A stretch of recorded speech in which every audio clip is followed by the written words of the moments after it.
প্রিয় দর্শক, আসছি ছানটানিয়া বাজারে, পাটের বাজারে আসছিলাম, কিন্তু আমরা অনেক সময় দাঁড়ায় আছি, কোনো পাট আমরা এখনো পাই নাই। তারপরে আমরা ব্যবসায়ীর মাধ্যমে জানবো যে আজকে তারা কি দরে কিনবে বা কি দরে কেনার মনস্থির করছে, সেটা জেনে আপনাদের জানিয়ে দেবো। কিন্তু এখানে বিষয় হলো যে কৃষকের ঘরে পাট খুব একটা নাই, কিছু স্টক ব্যবসায়ী আছে, তারা তাদের যে কাঙ্ক্ষিত দাম, হয়তো সেই কাঙ্ক্ষিত দাম না পাওয়ার কারণে বাজারে আনতেছে না, আর বাজারে পাটের এমনিতেই আমদানি কম।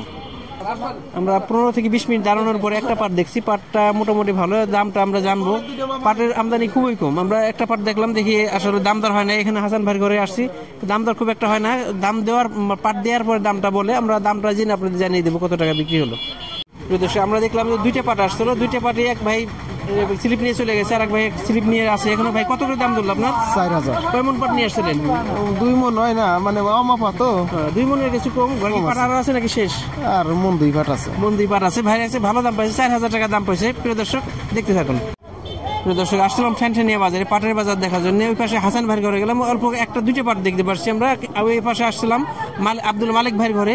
মালিক ভাইয়ের ঘরে এরা আজকে এখনো এই পাটের কেনার খাতা খুলে নাই, আজকে তারপরে জানবো। ভাই পাট কি কিনছেন কিছু? না পাট কিনে আজকে পাটি আসে না। পাটি আসে নাই আজকে, পাটি আসে নাই। প্রিয় দর্শক, এখানে পাটের বাজারে একটা পাট আমরা দেখতে পাচ্ছি 4000 টাকার দরে বিক্রি হচ্ছে। তবে পাট যদি আসে, ভালো কোয়ালিটি পাট হলে দাম বেশি আছে, 4000 টাকা বা একটু বেশি আছে। এই হলো আমাদের পাটের আপডেট। আমাদের ভিডিওটি ভালো লাগলে লাইক, কমেন্ট, শেয়ার দিয়ে আমাদের সাথে থাকবেন। নিয়মিত আপডেট পেতে চ্যানেলটিকে সাবস্ক্রাইব করে রাখবেন। আমরা হয়তো অন্য কোনো বাজারে গিয়ে পাটের আপডেট সঠিকভাবে দিতে পারবো ইনশাল্লাহ।